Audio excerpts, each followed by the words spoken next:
রাহিন চোখ মেরে বলল, এসকে, আমি ওর ভাই হই। ও না হয় জানতো না আমরা এখানে আছি, তুই তো জানতি। একটু তো লজ্জা শরম রাখ বড় ভাইদের সামনে। শারবাজ হেসে বলল, এখানে যে আমরা আছি ভুলে গেছিস? আমি কিন্তু তোর বড় ভাই সেরাজ। স্যান্ডি তার স্যারের অবস্থা দেখে শুধু চোখ বড় বড় করে তাকিয়ে আছে। ভালোবাসা যে একটা কঠোর মানুষকেও এতটা বদলে দিতে পারে তা আজ স্যান্ডি নিজের চোখে দেখল। সুমুর লজ্জায় গাল লাল হয়ে গেছে।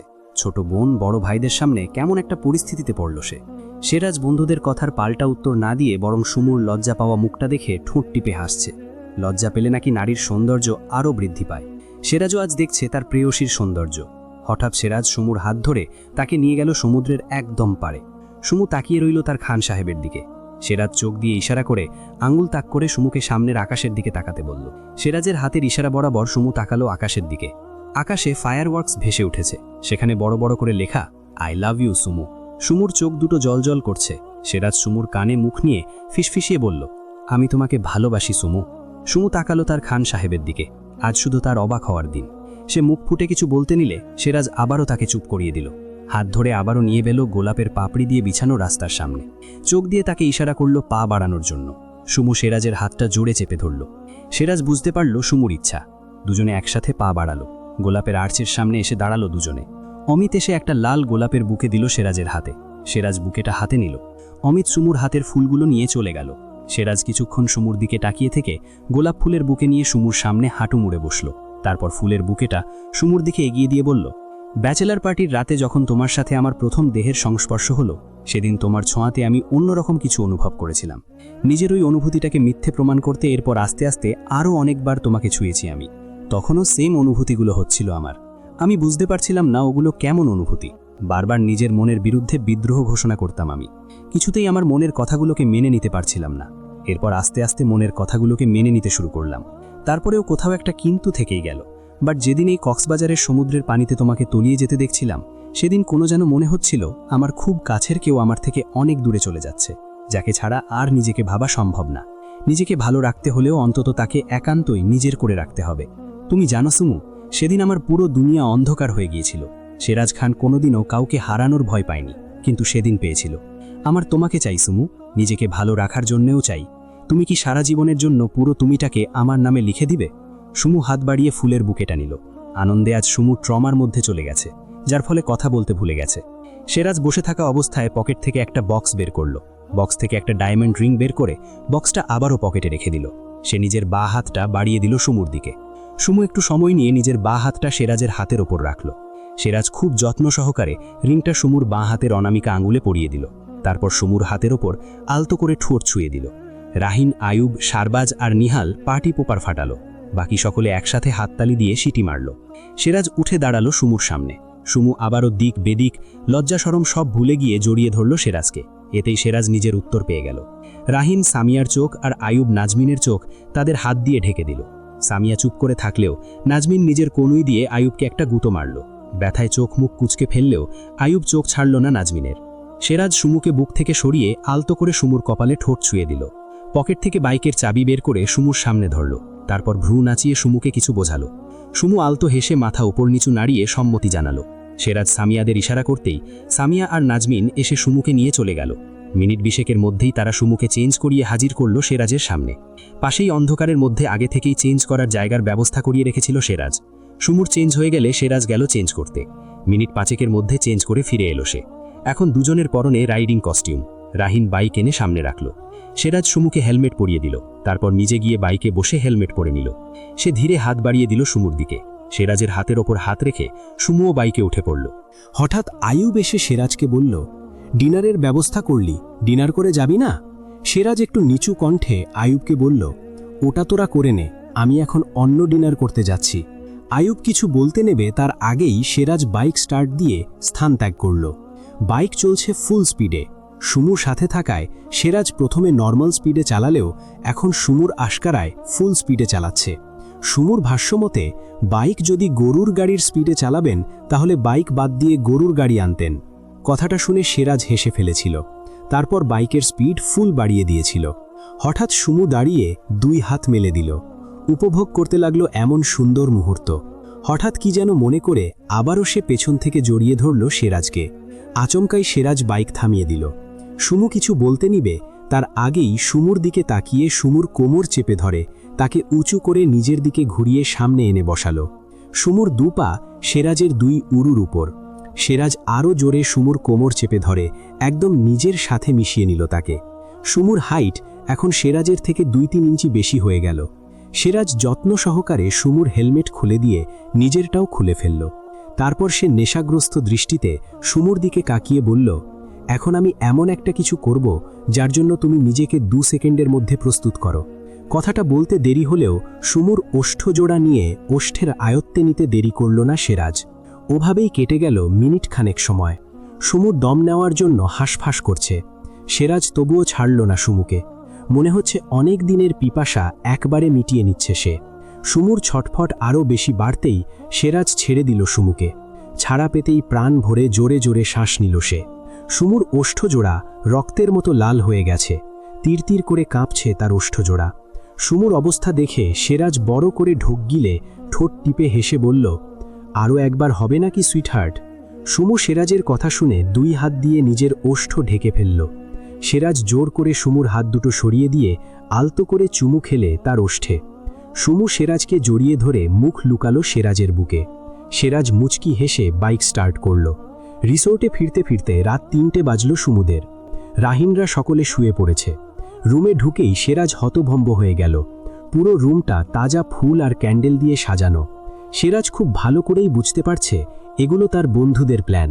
সে একটু হেসে সুমুকে বলল, চলো বাসরটাও সেরে ফেলি। সুমুর লজ্জায় মুড়ি মুড়ি অবস্থা। মাথা নিচু করে দাঁড়িয়ে রইল সে। সেরাজ সুমুর অবস্থা দেখে বলল, চিন্তা নেই, আজ আর বাসর করব না। এমনিতেই তোমার যেই শরীর, এই শরীরে আমার গভীর ব্যাড টাচ পড়লে তুমি 1 মাসের আগে বেড ছেড়ে সোজা হয়ে দাঁড়াতে পারবে কি না সন্দেহ আছে। আগে তোমাকে আমার টাচের যোগ্য করব, তারপর তোমার সাথে বাসর করব। সেদিন আর কোনো ছাড় পাবে না তুমি। এখন গিয়ে চেঞ্জ করে নাও, আমার অনেক ঘুম পাচ্ছে, আমি একটু ঘুমাবো। সুমু লজ্জায় মাথা নিচু করে ড্রেস নিয়ে ওয়াশরুমে চলে গেল। চেঞ্জ করে সে মিনিট 10 মধ্যে ফিরে এলো। সেরাজ রুমের মধ্যেই চেঞ্জ করে ফেলেছে। সে বেড থেকে ফুলগুলোও পরিষ্কার করে ফেলেছে। সুমু বেরোতেই সুমুকে হেঁচকা টান দিয়ে বেডের ওপর ফেলল। পায়ের কাছে থাকা ব্ল্যাঙ্কেটটা দিয়ে দুজনের গায়ে জড়িয়ে নিল। তারপর সুমুর বুকের মধ্যে মুখ গুজে চোখ বন্ধ করল সেরাজ। সুমু সেরাজের মাথায় হাত বুলিয়ে দিতে দিতে ভাবল, এই সব কিছুই স্বপ্ন। সকালে ঘুম থেকে উঠলে হয়তো স্বপ্নটা ভেঙে যাবে। আজ ঘুমাতে চায় না সে, যদি স্বপ্নটা ভেঙে যায়। তারপরেও চোখ দুটোকে আটকে রাখতে পারল না সুমু। আলতো করে সেরাজের চুলের ওপর ঠোঁট ছুঁয়ে পরম আবেশে চোখ বন্ধ করল সুমু। ভোরের আলো ফুটেছে। পাখির কিচিরমিচির আওয়াজে সুমু আধো আধো চোখ খুলে তাকালো। বেড ছেড়ে উঠতে নিলেই শরীরের ওপর ভারী কিছু অনুভব করতেই আবারও শুয়ে পড়ল সে। পুরোপুরি চোখ মেলে তাকিয়ে দেখল খান সাহেব তার বুকের ওপর তাকে আষ্টপৃষ্ঠে জড়িয়ে ধরে শুয়ে আছে। একদম গভীর ঘুমে তলিয়ে আছে তার খান সাহেব। ব্যাপারটা তার মন ছুঁয়ে গেল। সবকিছু এখন আর স্বপ্ন না, সত্য মনে হলো তার। কাল রাতের বাইকের ঘটনা মনে পড়তেই লজ্জায় কুঁকড়ে গেল সে। সুমু তার নরম হাত দিয়ে সেরাজের মাথায় হাত বুলিয়ে দিল। ছোট্ট করে সেরাজের চুলের ওপর ঠোঁট ছুঁয়ে দিতেই সেরাজ একটু নড়ে চড়ে উঠে সুমুকে আরও শক্ত করে জড়িয়ে ধরল। সেরাজের এমন পাগলামি দেখে আলতো হাসল সে। হঠাৎ ঘুম জড়ানো কণ্ঠে সেরাজ বলে উঠল, আমার ঘুমের মধ্যে তুমি আবার আমার সুযোগ নিতে চাইছো বউ? সেরাজের কথায় হচকচিয়ে তাকালো সুমু। সেরাজের ঘুম জড়ানো কণ্ঠ সুমুর কাছে বড্ড নেশালো লাগল। তার পুরো শরীরে অজানা শিহরণ বয়ে গেল। নিজেকে কোনো মতে সামলে কপালের মাঝে কয়েকটা ভাঁজ ফেলে বলল, আপনি এতক্ষণ জেগেছিলেন তাই না? সুমুর কথা শুনে সেরাজ মুচকি হেসে বলল, আমাদের মতো সিঙ্গল ছেলেদের কি আর ঠিকমতো ঘুম হয় বলো? তার উপর যদি পাশে হট মেয়ে নিয়ে ঘুমোতে হয় তাহলে তো আরও আগে ঘুম পালাবে। মনের মধ্যে একটা ভয় থাকে বুঝলে। সুমু ভ্রুকুচকে বলল, কিসের ভয়? সেরাজ দুষ্টু হেসে বলল, এই যে যদি তুমি আমার ভার্জিনিটি নষ্ট করে ফেলো, ঘুমের মধ্যে আমার সাথে উল্টোপাল্টা কিছু করো। আমি কিন্তু এখনো পিওর ভার্জিন। বিয়ে করলেও বউয়ের সাথে এখনো কিছুই করিনি। দয়া করে তুমি আমার ইজ্জতে হাত দিও না বউ। সেরাজের এমন অদ্ভুত মার্কা কথা শুনে একটু উচ্চস্বরে হেসে ফেলল সুমু। সুমুর হাসির শব্দ শুনে সেরাজ ধপ করে সুমুর বুকের ওপর থেকে মুখ তুলে তার দিকে তাকালো। সেরাজকে তাকাতে দেখে সুমুর হাসির আওয়াজ কমে গেলেও হাসি থামল না। সেরাজ নেশা জড়ানো কণ্ঠে বলল, এইভাবে হেসো না সুইটহার্ট। সে বুকের বাঁ পাশটায় হাত রেখে বলল, এখানে খুব লাগে, একদম ঘায়েল করে দেয়। এমন সময় কল এলো সিরাজের ফোনে। ফোনের স্ক্রিনের ওপর ফিরোজা নামটা ভেসে উঠেছে। সুমুর নামটা দেখে খুব উৎসাহ নিয়ে তাকিয়ে রইল সিরাজের দিকে। এই ফিরোজা মেয়েটাকে দারুণ লাগে তার, দেখতে একদম কিউট ফুটফুটে মিষ্টি একটা বাচ্চা। ওর মতোই কিউট ওর কথাগুলো। সুমু অনেকবার ফিরোজাকে সিরাজের সাথে ভিডিওতে দেখেছে। তখন থেকেই ওই ছোট্ট বাচ্চাটার প্রতি অনেক টান পড়ে গেছে সুমুর। তার খান সাহেবও প্রচণ্ড রকমের বাচ্চাদের ভালোবাসে। ফিরোজার সাথে একদম বাচ্চা সুলভ আচরণ সিরাজের। অপরদিকে সিরাজের চেহারার সাথে অনেক মিল আসে বাচ্চাটার। সিরাজের অনেক না জানা ফলোয়াররা ভাবে ফিরোজা হয়তো সিরাজের মেয়ে, কিন্তু ফিরোজা সিরাজের মামাতো বোন। সুমু নিজেও আগে ভাবত হয়তো তার খান সাহেব বিবাহিত আর ফিরোজা তার মেয়ে। তখন সুমু একটু ধাক্কা খেলেও পরে কমেন্ট সেকশন চেক করে জানতে পারে ওরা মামাতো ভাই বোন। সুমুর ভাবনার মাঝে সিরাজ কল রিসিভ করতেই ওপাশ থেকে ফিরোজার অভিমানী সুর ভেসে এলো, আত্তালামু আতাইকুম ভাইয়া। সিরাজ মৃদু হেসে জবাব দিল, ওয়ালাইকুম সালাম মাই লাভ। তেমন আতো ভাইয়া? আলহামদুলিল্লাহ মাই লাভ, আমি খুব খুব খুব ভালো আছি। তুমি কেমন আছো? আলহামদুলিল্লাহ ভাইয়া, আমি একটুও ভালো নেই ভাইয়া। সিরাজ ভ্রুকুচকে প্রশ্ন করল, কেন লাভ, তোমার কি হয়েছে? ফিরোজার কণ্ঠ একটু কাঁদো কাঁদো শোনালো। সে অভিমানী স্বরে বলল, তুমি বিডিতে দিয়ে আমার একটুও খবর নাওনি ভাইয়া, তুমি পুচা হয়ে গাতো। সিরাজ হেসে ফেলল উচ্চস্বরে। সুমু চুপ করে দুজনের কথা শুনছে আর মিটি মিটি হাসছে। সিরাজ সুমুকে এক হাতে নিজের সাথে শক্ত করে জড়িয়ে নিয়ে বলল, তোমার জন্য একটা অনেক বড় সারপ্রাইজের ব্যবস্থা করতে গিয়ে সময় পাইনি তোমার খোঁজ নেওয়ার লাভ। ফিরোজা খুব উৎসাহিত কণ্ঠে বলল, সত্যি ভাইয়া, কি সারপ্রাইজ আনতো তুমি আমার জন্য? সেটা এখন বলে দিলে তো সারপ্রাইজটা সারপ্রাইজ থাকবে না লাভ। তুমি আর কিছুদিন ওয়েট করো, সারপ্রাইজটা আমি তোমার সামনে নিয়ে আসলেই তুমি দেখতে পাবে কি সারপ্রাইজ। আচ্ছা, এখন তুমি তোমার মাম্মামের কাছে ফোনটা দাও লাভ, আর তুমি নিজের খেয়াল রেখো, আমি খুব তাড়াতাড়ি চলে আসব। ফিরোজা ফোনটা ওর আম্মুর কাছে দিয়ে বল নিয়ে রুমের মধ্যে খেলতে লাগলো। সিরাজ কিছুক্ষণ রুহি খাতুনের সাথে কথা বলে ফোন রেখে দিল। সুমু এতক্ষণ নীরব দর্শকের মতো সবটা শুনল। সিরাজ ফোনটা রেখে সুমুর দিকে তাকিয়ে টুপুস করে সুমুর ঠোঁটে ঠোঁট ছোঁয়ালো। হঠাৎ দরজার ধাক্কাধাক্কিতে সুমুর লজ্জা পাওয়ার সময়টুকুও পেল না। বাহির থেকে আইয়ুব প্রচণ্ড জোরে চিৎকার করছে আর দরজা ধাক্কাচ্ছে। সিরাজ বিরক্ত হয়ে কানে বালিশ গুজে আবারও শুয়ে পড়ল, সেই সাথে সুমুকেও নিজের সাথে জড়িয়ে নিল। সুমু ভ্রু কুচকে বলল, কি করছেন আপনি? আমাকে উঠতে দিন, অনেক বেলা হয়ে গেছে। আইয়ুব ভাইয়া আপনাকে ডাকছে তো, আমাকে উঠতে দিন আর আপনিও উঠুন। সুমুর কথায় কোনো হেলদোল দেখা গেল না সিরাজের মাঝে। সে সুমুকে আরও শক্ত করে নিজের সাথে জড়িয়ে নিয়ে সুমুর গলায় মুখ গুজে শুয়ে থাকল। সিরাজের কর্মে সুমু মহাবিরক্ত হলো। বিয়ের পর কি তার খান সাহেবের এমন অধঃপতন হলো, নাকি আগে থেকেই এমন অধঃপতন ছিল সে বুঝতে পারছে না।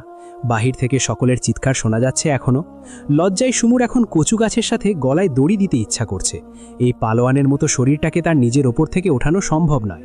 কোনো উপায় না পেয়ে নড়াচড়া শুরু করলো সে। সিরাজ মিটিমিটি হাসছে সুমুর কাণ্ড দেখে। সুমুকে জ্বালিয়ে বেশ মজাই পাচ্ছে সে। হঠাৎ নড়াচড়া করতে করতে হাঁপিয়ে উঠল সুমু। বড় করে এক নিঃশ্বাস ছেড়ে সে বলল, আপনি কি করছেন খান সাহেব? প্লিজ আমাকে অন্তত ছেড়ে দিন। সকলে উঠে পড়েছে, আমাকে নিয়ে আপনি এখনও বেডে পড়ে আছেন। সকলে কি ভাবছে একবার ভাবুন তো। সিরাজ আলতো হেসে বলল, সকলে কি ভাবছে সেটাও যদি আমি ভাবি তাহলে সকলে কি ভাববে সুইটহার্ট? আপাতত ওরাই না হয় ভাবুক, আমি পরে ভেবে নেব। এখন তুমি আমাকে ঘুমাতে দাও। আচ্ছা, আপনি ঘুমান, আমাকে অন্তত উঠতে দিন। তুমি উঠে গেলে তো আমার ঘুম হবে না সুইটহার্ট। কেন? কারণ কোলবালিশ ছাড়া আমি ঘুমাতে পারি না সুইটহার্ট। কোলবালিশ তো আছেই আপনার পাশে, ওটা নিন। আমাকে কেন ধরে রেখেছেন? আমাকে ছেড়ে দিন। এখন থেকে তো আমার এই কোলবালিশটাই চাই। ওই সব তুলোর কোলবালিশ আমার আর লাগবে না। আমার তো এই রক্তে মাংসে গড়া কোলবালিশটা চাই। ছাড়ুন খান সাহেব, আপনি এখন না ছাড়লে পরে আমি অনেক লজ্জায় পড়ে যাব। প্লিজ ছাড়ুন। তোমার লজ্জা পাওয়া মুখটা দেখতে অনেক বেশি নিশালো লাগে সুইটহার্ট। তোমার লজ্জা পাওয়া মুখটা দেখার জন্য হলেও অন্তত তোমাকে দিনে 10 বার লজ্জায় ফেলবো আমু। সুমু চুপ করে রইল। এইভাবে বলে লাভ নেই, সে বুঝতে পারছে খান সাহেবার থেকে ছাড়া পেতে হলে তাকে বুদ্ধি খাটাতে হবে, নয়তো কিছুতেই ছাড় পাবে না সে। সুমু একটু ভেবে আচমকাই বলল, খান সাহেব, আমার অনেক খিদে পেয়েছে। কাল সেই রাতে খেয়েছি, তাও অল্প একটু। আপনার ভালোবাসার মানুষটা আসবে ভেবে, আপনাকে পাওয়ার আগেই হারিয়ে ফেলবো ভেবে আর ঠিকমতো খেতে পারিনি। সিরাজ একটু উচ্চস্বরে হেসে ফেলল। সুমুর গলা থেকে মুখ উঠিয়ে এসে তার দিকে তাকিয়ে বলল, সিরাজ খানের ওপর ভালোই ট্রিক্স খাটিয়েছ তুমি অর্ধাঙ্গিনী। তবে সিরাজ খানের কাছে তোমার এইসব ট্রিক্স তো খুব কাঁচা সুইটহার্ট। তারপরেও যাও, তোমায় ছেড়ে দেব, but I have a condition. Sumu কপালের মাঝে কয়েকটা ভাঁজ ফেলে বলল, কি কন্ডিশন? সিরাজ দুষ্টু হেসে বলল, কাল তো তুমি তোমার ভালোবাসার মানুষটিকে পেলে, তো সেই খুশিতে কোনো পার্টি তো দিলে না, অন্তত মিষ্টি মুক্ত করাবে। আর তাই এখন তোমার আমাকে মিষ্টিমুখ করাতে হবে। সুমু আলতো হেসে বলল, ও এই ব্যাপার, আপনি আগে বলবেন না। আপনি আমাকে ছাড়ুন, আমি এক্ষুনি রাহিন ভাইয়াকে দিয়ে মিষ্টি আনানোর ব্যবস্থা করছি। সিরাজ বাঁকা হেসে বলল, তোমার বোকামির তারিফ করতে হয় সুইটহার্ট। ওই মিষ্টি থেকেও বড় মিষ্টি খেতে চেয়েছি আমি। ওই মিষ্টি তো শুধু পেট আর মুখের শান্তি দেবে, আবার ডায়াবেটিসের সম্ভাবনাও আছে। আর আমি যে মিষ্টি খেতে চেয়েছি তাতে পেট, মন, মুখ, মেজাজ সব কিছু শান্তি দেবে, প্লাস কোনো ডায়াবেটিস হবারও চান্স নেই। সুমুর আর বুঝতে বাকি রইল না সিরাজের কথার মানে। সে আহাম্মকের মতো গোল গোল চোখ করে তাকিয়ে রইল সিরাজের দিকে। সিরাজ সুমুর ঠোঁটে আলতো করে আঙুল ছুঁয়ে নিজের ঠোঁট ছুঁয়ে দিল, ইশারা করল সুমুকে কিস করার জন্য। সুমু না পারছে পালিয়ে যেতে, আর না পারছে লজ্জায় কোথায় ঢুকে যেতে। সিরাজ সুমুর লজ্জা পাওয়া দেখে আবারও বলল, ওকে তুমি লজ্জা পাও তাহলে, আমি একটু ঘুমাই। তোমার লজ্জা পাওয়া শেষ হলে বলে দিও। আমাকে আবার মিষ্টি খেতে হবে তো? রাতে দিব, এখন জিতে দিন। নো নো নো, বাকির নাম ফাঁকি সুইটহার্ট। আচমকাই সুমু সিরাজির চোখের ওপর নিজের হাত চেপে ধরল। সুমুর কাণ্ডে সিরাজ দুষ্টু হাসছে। সুমু ধীরে নিজের ওষ্ঠ সিরাজের ওষ্ঠের কাছে এগিয়ে নিয়ে গেল। সে একদম সিরাজের ওষ্ঠের কাছে নিজের ওষ্ঠ নিয়ে যেতেই সিরাজের ফোন বেজে উঠল। সুমু ভাবল সে বেঁচে গেছে। সুমু সরে যেতে চাইল, তবে সিরাজ সরে যেতে দিল না তাকে। চোখ থেকে সুমুর হাতটা সরিয়ে কলটা কেটে দিল সে। নিজে থেকেই চোখ বন্ধ করে রাখল এইবার। সুমু খুব ভালো করেই বুঝে গেল এখন সুনামি বয়ে গেলেও সিরাজের কাণ্ডের হাত থেকে তার মুক্তি নেই। এইবার আর দেরি না করল সুমু। ঝড়ের গতিতে সিরাজের ওষ্ঠে ওষ্ঠ ছুঁয়ে দিয়ে মুখ লুকালো সিরাজের বুকে। সিরাজ আলতো হেসে বলল, দেখতে দেবে না তোমার ওই লজ্জা পাওয়া মুখটা? সুমু ওভাবেই মুখ গুজে পড়ে রইল। সিরাজ জোর করে সুমুর মুখটা তার বুক থেকে সরালো। সুমু হাত দিয়ে মুখ লুকাতে গেল, সিরাজ তার হাত দুটো বেডের সাথে চেপে ধরে রাখল। সুমু চোখের পাতা বন্ধ করে রেখেছে। সিরাজ কিছুক্ষণে তাকিয়ে দেখল তার প্রিয়সীর লজ্জা মাখা মুখটা। তারপর সুমুর কপালে ছোট্ট করে ঠোঁট ছুঁয়ে উঠে গেল সে। নিজের ওপর খালি অনুভব করতেই সুমু ঝটপট উঠে বসল। কোনো দিকে না তাকিয়ে ফ্রেশ হতে ছুটল সে। সিরাজ সুমুর পালানো দেখে মুচকি হাসল। বেড ছেড়ে উঠে গিয়ে রুমের দরজা খুলতেই হুড়মুড়িয়ে আইয়ুবরা রুমের মেঝের ওপর পড়ল। সিরাজ দুহাত পকেটে গুজে দাঁড়িয়ে রইল। আইয়ুব সিরাজের মুখের দিকে তাকিয়ে দাঁত কেলিয়ে হাসল। রাহিন, সারবাজ, আরবাজ, নাজমিন আর সামিয়া মেঝে থেকে উঠে অন্যদিকে হাঁটতে দিল। তারা এমন ভাব করল যেন তারা কিছুই জানে না। আইয়ুব উঠে দাঁড়াতে গিয়ে কোমরের ব্যথায় চোখ মুখ কুচকে ফেলল। সবগুলো আইয়ুবের ওপরে পড়েছে, আর আইয়ুব ডিরেক্ট মেঝের ওপর। নিহাল হাত বাড়ালো আইয়ুবের দিকে। নিহালের হাত ধরে উঠে দাঁড়ালো আইয়ুব। হঠাৎ কোমরের ব্যথা ভুলে সে সিরাজের দিকে অদ্ভুতভাবে তাকিয়ে খুঁটিয়ে খুঁটিয়ে কিছু একটা দেখতে লাগলো। সিরাজ মুখ খুলল না, সে ভ্রু কুচকে তাকিয়ে রইল আইয়ুবের দিকে। আইয়ুব সিরাজের চুলের ফাঁকে হাত ঢুকিয়ে কিছু একটা চেক করে বলল, তুই শাওয়ার নিসনি আজকে? আইয়ুবের প্রশ্ন শুনে সামিয়া আর নাজমিন তাদের রুমে ঢুকে পড়ল। রাহিন ফোনে কথা বলার ভান করে কেটে পড়ল। স্যান্ডি কেশে ফেলল। বাকি সকলে সিরাজের দিকে উত্তরের আশায় তাকিয়ে রইল। সিরাজ কপালের মাঝে কয়েকটা ভাঁজ ফেলে বলল, তোদের আর কিছু বলার আছে? আইয়ুব ভ্রু কুচকে বলল, আছেই তো। কি বল? তুই শাওয়ার না নিয়ে এখনো দাঁড়িয়ে আছিস? ছি এসকে। আচ্ছা এইটা বল, রাতে একটু ঘুমিয়েছিলি তো? তোদের সব প্রশ্ন করা শেষ, এখন যা, আমি ফ্রেশ হব। আগে উত্তরটা তো দে। সিরাজ ঠেলে ঠুলে সবগুলোকে রুম থেকে বের করে দিয়ে রুমের দরজা লাগিয়ে দিল। সুমু এতক্ষণ আইয়ুবদের কণ্ঠস্বর শুনে ওয়াশরুম থেকে বেরোয়নি। রুমের দরজা আটকানোর শব্দ পেটেই ওয়াশরুম থেকে বেরিয়ে টাওয়েলটা ছুঁড়ে মারল সিরাজের দিকে।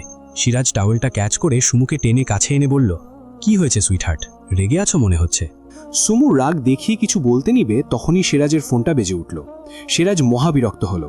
এই ফোনটাও ওর বন্ধুগুলোর মতো রোম্যান্সের সময় ডিস্টার্ব করছে ওকে। সিরাজ ভাবলো হয়তো আইয়ুব কল করেছে ওদের ডিস্টার্ব করার জন্য। ফোনটা রিসিভ করে কিছু গালি দেওয়ার মতো মেজাজ নিয়ে ফোনটার কাছে গেল সে। স্ক্রিনের ওপর আরিয়ার নামটা দেখে ভ্রুম কুচকে ফেলল সিরাজ। ফোনটা হাতে নিয়ে সে একবার সুমুর দিকে তাকালো। সুমু ড্রেসিং টেবিলের সামনে দাঁড়িয়ে নিজেকে পরিপাটি করতে ব্যস্ত। কিছুক্ষণ সুমুকে মন ভরে দেখল সিরাজ। তার জীবনে নতুন টেনশনের সূচনা হতে চলেছে, এইটা সিরাজ এই কলটার মাধ্যমে বুঝতে পারছে। তার ভাবনার মাঝে আবার নতুন করে ফোন বেজে উঠতেই কলটা কেটে ফোনটা সুইচ অফ করে দিল সিরাজ। আর কোনো কথা না বলে টাওয়েলটা নিয়ে ওয়াশরুমে চলে গেল ফ্রেশ হতে। আজ ডিসেম্বরের 18 তারিখ। শীত তার পরিবারের সকলকে নিয়ে নেমেছে দুনিয়ার মাটিতে। সকাল থেকে সূর্যের দেখা মেলেনি। সূর্যের আজ মেঘের সাথে বড্ড ভাব জমেছে। সে আজ নিজের আলো পৃথিবীকে দেবে না বলে পৃথিবীর সাথে আড়ি করে মেঘের পেছনে গিয়ে লুকিয়েছে। কুয়াশা কাটেনি আজ, তার সাথে দক্ষিণা হিমশীতল হাওয়া বইছে। সিরাজরা এই আবহাওয়ার মধ্যে কোথাও বের হয়নি। দুপুরে খাবার টেবিলে সকলে মিলে প্ল্যান করেছে রাতে পিকনিক করবে। এখন যার যার রুমে এই ঠান্ডা আবহাওয়ার জন্য ব্ল্যাঙ্কেট মুড়ি দিয়ে শুয়ে আছে। সুমু, সামিয়া আর নাজমিনের সাথে ওদের রুমে আড্ডা দিচ্ছে। সিরাজ ভিডিও কনফারেন্সে মিটিংয়ে ব্যস্ত। স্যান্ডি সিরাজের পাশেই দাঁড়িয়ে আছে। সিরাজের চোখে মুখে কিছুটা চিন্তার ছাপ। স্যান্ডি অনেকক্ষণ ধরে খেয়াল করলেও জিজ্ঞাসা করার সাহস করে উঠতে পারেনি। জমের মতো ভয় পায় সে তার স্যারকে। আবার এই স্যার বললে এক কথায় সে স্যারের জন্য নিজের জানও কুরবান করতে পারবে। এই যে এখন মুখটাকে কঠিন করে ল্যাপটপের সামনে বসে মিটিংয়ে ব্যস্ত আছে, সে অনেক দায়বদ্ধ এই মানুষটার কাছে। শুধু স্যান্ডি মাঝে মাঝে বুঝে পায় না এমন রাগী গম্ভীর আর বদমেজাজি মানুষটা ওইটুকু একটা পুচকে মেয়ের প্রেমে কিভাবে পড়ল, তাও আবার যে সে প্রেম না, গভীর প্রেম। আর তার ম্যামও কিভাবে এমন রাগী গম্ভীর বদমেজাজি মানুষটাকে সামলাবে। অবশ্য তার স্যার নিজের পার্সোনাল লাইফে একদম বাচ্চা সুলভ। ম্যাম হয়তো স্যারের শুধু নর্মাল ব্যবহারগুলোই দেখেছে। স্যারের প্রফেশনাল লাইফটা দেখলে কি ম্যাম আদৌ স্যারের সাথে নিজের জীবন বাঁধতে পারত? হয়তো না, আবার হয়তো হ্যাঁ। ভালোবাসা হয়তো অনেক কিছুই পারে। সত্যিকারের ভালোবাসা হয়তো অসাধ্য সাধন করতে পারে, যেটা তার ম্যাম করেছে। হঠাৎ সিরাজের কণ্ঠস্বর শুনে স্যান্ডি ভাবনা থেকে বের হলো। সিরাজ ল্যাপটপ বন্ধ করে উঠে দাঁড়ালো। 2 হাত পকেটে গুজে স্যান্ডির সামনে দাঁড়িয়ে বলল, কোথায় ছিলে তুমি এতক্ষণ? স্যান্ডি মুখ ফসকে বলল, ভাবনায়। ভ্রুমকুচকে সিরাজ বলল, ভাবনায় মানে? নিজের ভুল বুঝতে পারল স্যান্ডি। থতমত খেয়ে সে বলল, আসলে স্যার, আমি একটা কথা ভাবছিলাম। কি কথা স্যার? স্যার, আরিয়ান স্যার আমাকে কল করে বললেন যে আপনাকে নাকি সকাল থেকে কল করে যাচ্ছে। আপনি নাকি কল পিক করেননি। আরিয়ান স্যার আপনাকে কল পিক করতে বলেছে আর বলেছেন যে উনি কোরিয়া থেকে চলে এসেছেন। এখন থেকে শুধু নিজের কাজের সময় আর কোরিয়াতে যাবে। আপাতত উনি ওমানেই থাকবে, তাও নিজেদের বাড়িতে না, আপনাদের বাড়ি। এখন তিনি আপনাদের বাড়িতেই আছেন। চুপ করে রইল সিরাজ। সে ধীর পায়ে ব্যালকনিতে গিয়ে দাঁড়ালো। স্যান্ডিকে হাতের ইশারায় রুম থেকে যেতে বলল সিরাজ। সিরাজের ইশারা পেয়ে স্যান্ডি রুম ত্যাগ করল। স্যান্ডি পকেট থেকে ফোনটা বের করে সুমুকে টেক্সট করল সিরাজ। মিনিট 5 মধ্যে রুমে এসে উপস্থিত হলো সুমু। সে রুমে এসে সিরাজকে ব্যালকনিতে দাঁড়িয়ে থাকতে দেখে বলল, আপনার মিটিং শেষ খান সাহেব? কথাটা বলে সে এগিয়ে আসছিল সিরাজের কাছে। হঠাৎ সিরাজের ফোনটা বেজে উঠতেই দাঁড়িয়ে পড়ল সুমু। সিরাজের ফোনটা নিয়ে স্ক্রিনের ওপর আরিয়ার নামটা দেখল সুমু। ফোনটা নিয়ে সিরাজের কাছে এগিয়ে গেল। সিরাজ সুমুর হাত থেকে ফোনটা নিয়ে কলটা কেটে দিয়ে ইনস্টাগ্রামে ঢুকে টেক্সট করল, I am busy now, I will call you after I am free. টেক্সটটা দেখে সুমু ভ্রু কুচকে ফেলল। সে সিরাজের দিকে তাকিয়ে বলল, আপনি কথা বলে নিন, আমি পরে আসব। কথাটা বলেই চলে যাওয়ার জন্য পা বাড়াচ্ছিল সুমু। সিরাজ আটকালো। সে সুমুর দিকে ঘুরে তাকিয়ে বলল, চলে যাওয়ার জন্য আমি তোমাকে টেক্সট করে ডেকে আনিনি, কথা আমি পরে বলে নেব, আপাতত আই নিড ইউ। সুমু মাথা নিচু করে রেখে বলল, আপনাকে একটা প্রশ্ন করব খান সাহেব? তোমার প্রশ্নটা হয়তো আমি জানি, তবুও করো। কি প্রশ্ন? And by the way, next time আমাকে কিছু জিজ্ঞাসা করতে তোমাকে আমার থেকে পারমিশন নিতে হবে না সুইটহার্ট, ডিরেক্ট বলে দিবে। সুমু মাথা তুলে তাকিয়ে বলল, আরিয়ান কে খান সাহেব? সকাল থেকে আপনাকে কল করে যাচ্ছে আর আপনিও ক্রমাগত ইগনোর করে যাচ্ছেন। কে এই আরিয়ান যাকে আপনি এইভাবে ইগনোর করছেন? সুমুর এমন প্রশ্নের অপেক্ষাতেই ছিল সিরাজ। সে সুমুকে নিয়ে বেডের কাছে গেল। বেডের উপর পা ঝুলিয়ে বসে সুমুকে টেনে এনে কোলের উপর বসিয়ে জড়িয়ে রাখল নিজের সাথে। সুমুর গলায় ছোট্ট একটা চুমু খেয়ে মুখ গুজে রাখল সিরাজ। সিরাজের তপ্ত নিঃশ্বাস সুমুর ঘাড়ের ওপর পড়ছে। সুমুর পুরো শরীর কাটা দিয়ে উঠল। সিরাজ শক্ত করে সুমুর কোমর জড়িয়ে ধরে রাখল। সুমু আবার বলল, সকাল থেকে এই নামের একজন আপনাকে বারবার কল করে যাচ্ছে আর আপনি বারবার কল কেটে দিচ্ছেন। কে এই আরিয়ান যাকে আপনি এইভাবে ইগনোর করছেন? সিরাজ সুমুর দিকে তাকালো। সে সুমুর নরম কোমল গালে একটা চুমু খেয়ে বলল, তোমাকে আমার সম্পর্কে অনেক কিছু জানতে হবে সুইটহার্ট। তুমি আমার পরিবারের কাউকেই চেনো না, জানো না। সুমু উৎসাহিত কণ্ঠে বলল, চিনি তো। যেমন ধরুন, আপনার বাবাকে আমি চিনি, অনেকবার আপনার ভিডিওতে দেখেছি। আপনার ছোট্ট ভাই রিয়াজকে চিনি, সারবাজ আর আরবাজ ভাইয়ার ছোট্ট ভাই শাহরুখকেও চিনি, আপনার মামাতো বোন ফিরোজাকেও চিনি। তবে আরও অনেকজনকেই দেখেছি, কিন্তু তারা আপনার কে হয় জানি না, কারণ আপনি তাদের পরিচয় আর নাম পাবলিক করেননি। ওকে, তাহলে আজ, এখন, এই মুহূর্তে আমি তোমাকে আমার পরিবারের সকলের সাথে পরিচয় করাবো। সুমু আগ্রহ নিয়ে তাকিয়ে রইল সিরাজের দিকে। সিরাজ ফোনের লক স্ক্রিন অন করতেই সুমুর হাস্যোজ্জ্বল একটা ছবি ভেসে উঠল। সুমু অবাক হলো না, কারণ ছবিটা সে আগেই দেখেছে। সিরাজ ফোনটা আনলক করে গ্যালারি অপশনে ঢুকল। সে হঠাৎ কিছু একটা মনে করে ফোনটা আবারও বেডের ওপর রেখে দিয়ে বলল, আগে সকলের সম্পর্কে বলি, তারপর না হয় দেখব। সুমু খুব উৎসাহ নিয়ে ঘাড় কাত করে তাকিয়ে রইল সিরাজের দিকে। সিরাজ সুমুর দিকে তাকিয়ে মুচকি হেসে বলল, আমার জন্ম হয়েছিল আফগানিস্তানে। আমার দাদাজান জনাব শাহাবুদ্দিন খান ওপরে কঠোর আর ভেতরে নরম মনের মানুষ ছিলেন। আফগানিস্তানের মানুষদের মাঝে মাঝে অনেক দুঃখ পোহাতে হতো। খাবার সংকট ছাড়াও আরও অনেক রকমের সমস্যা লেগেই থাকে ওখানের মানুষের জীবনে। আফগানিস্তানরা সকলে তালেবান, পাঠান। ওখানের পুরুষদের দাড়ি রাখতেই হয় আর মেয়েদের পর্দা করতেই হয়। আমার দাদা যেন তেমন খুব আল্লাহপ্রেমী মানুষ ছিলেন। কাজ ছাড়া বেশিরভাগ সময় মসজিদেই পড়ে থাকতেন। আমার দাদার পূর্বপুরুষদের পারিবারিক অবস্থা মোটামুটি ভালো ছিল। আমার দাদাজান আফগানিস্তানের মানুষদের নিজের সামর্থ্য অনুযায়ী অনেক সাহায্যও করেছিলেন। আমার দাদাজানের কোনো মেয়ে ছিল না, 2 ছেলে সন্তান, আর আমার দাদিজান সালেহা বেগমকে নিয়ে সুখেই ছিলেন তিনি। আমার বাবা জনাব শাহবাজ খান সেনাবাহিনীর কর্মকর্তা ছিলেন। নিজের কাজের প্রতি খুব সিনসিয়ার ছিলেন তিনি। আর আমার ছোট আব্বু জনাব শেহজাদ খান আমাদের পারিবারিক ব্যবসা সামলাতেন। দাদাজানের শারীরিক অবস্থা তখন খুব একটা ভালো ছিল না। বয়সের সাথে সাথে শরীরে নানান রকমের অসুস্থতা ধরা পড়েছিল তার। একদিন আমার ছোট আব্বু ব্যবসার কাজে বাসা থেকে কিছুদিন দূরে থাকেন। দাদা আর দাদি তখন বাসার একা। 15 দিন পর আমার ছোট আব্বু বাসার ফিরেন, সাথে একজন ভদ্র মহিলাকে নিয়ে। দাদাজান ছোট আব্বু জিজ্ঞাসা করতেই তিনি জানান তিনি বিয়ে করেছেন। মেয়েটা নাকি ছোট আব্বুর ক্লাসমেট ছিল, কলেজ লাইফ থেকে তাদের মধ্যে সম্পর্ক ছিল। ছোট আব্বুর এমন একা একা বিয়ে করাটা দাদাজান কিছুতেই মেনে নিতে পারেননি। আমাদের বংশের নিয়মের বাইরে গিয়ে ছোট আব্বু বিয়েটা করেছেন। ছোট আব্বু এইভাবে বিয়ে করাতে দাদাজান অসুস্থ হয়ে পড়েন, কিন্তু আমার দাদিজান মেনে নিয়েছিল আমার কাকিমা আফিয়া বেগমকে। দাদিজান ইচ্ছে করে দাদাজানের সকল দেখাশোনার ভার কাকিমাকে দেন। কাকিমা এমন দায়িত্ব কর্তব্যবোধ দেখে দাদাজান খুশি হন। বংশের নিয়মের গণ্ডি সেদিন ভেঙে দেন দাদাজান। কাকিমার সেবায় আস্তে আস্তে সুস্থ হয়ে ওঠেন তিনি। দাদাজান চান আমার বাবা মানে শাহবাজ খানকেও বিয়ে দিতে। 2 ছেলের সন্তানের মুখ না দেখতে পারুক, তাদের বিয়ে অন্তত দিয়ে যেতে চান তিনি। আমার বাবা বিয়ের অর্ডার পেয়েও বিয়ে করছিলেন না। তিনি তার কাজ ছাড়া অন্য কিছুতে নিজেকে বাঁধতে নারাজ। দাদাজান বিয়ের কথা বললেই বাবা আপত্তি জানাতো। কাজের সূত্রে বাবাকে বাইরেই বেশি থাকতে হতো, ছুটি পেলেও খুব একটা বাসায় আসতো না সে। হঠাৎ একদিন একটা গোপন মিশনে গিয়ে বাবা প্রায় 10 দিনের জন্য নিখোঁজ ছিল। বাবার টিমের কেউ বলতে পারছিল না বাবার খোঁজ। আমার দাদাজান আর দাদিজানকে এই ব্যাপারে কিছুই জানায় না বাবার টিমের কলিগরা। বয়স্ক মানুষ দুজন অসুস্থ হয়ে পড়বেন ভেবে তাদের কাছ থেকে সবটা গোপন করা হয়। বাবার টিমের কলিগরা জানতো তাদের গোপন মিশন করতে গিয়ে বাবার হাতে গুলি লেগেছে, কিন্তু তারপর যে বাবা কোথায় গায়েব হয়ে গেছে কেউ বলতে পারে না। টিমের সকল ফোর্স বাবাকে খুঁজতে চিরুনি তল্লাশি চালিয়েছে, তবুও বাবার কোনো হদিস তারা পাননি। প্রায় 10 দিন পর বাবা নিজে তার ক্যান্টনমেন্টে ফিরে আসে।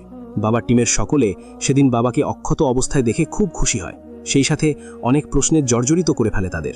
খুব ঠান্ডা মাথায় সকলের প্রশ্নের জবাব দিয়ে ওপর মহল থেকে প্রায় 1 মাসের ছুটি নেয় বাবা। কাজে কখনো কোনো গাফিলতি ছিল না, আর না কখনো কোনো ছুটি নিতেন তিনি। বাবার কাজের প্রতি এত দায়িত্ব কর্তব্যবোধ দেখে ওপর মহল বাবাকে 1 মাসের ছুটি দিয়ে দেন। হাতের অবস্থা তখন অনেকটাই ভালো, গুলিটা ছুঁয়ে বেরিয়ে গিয়েছিল।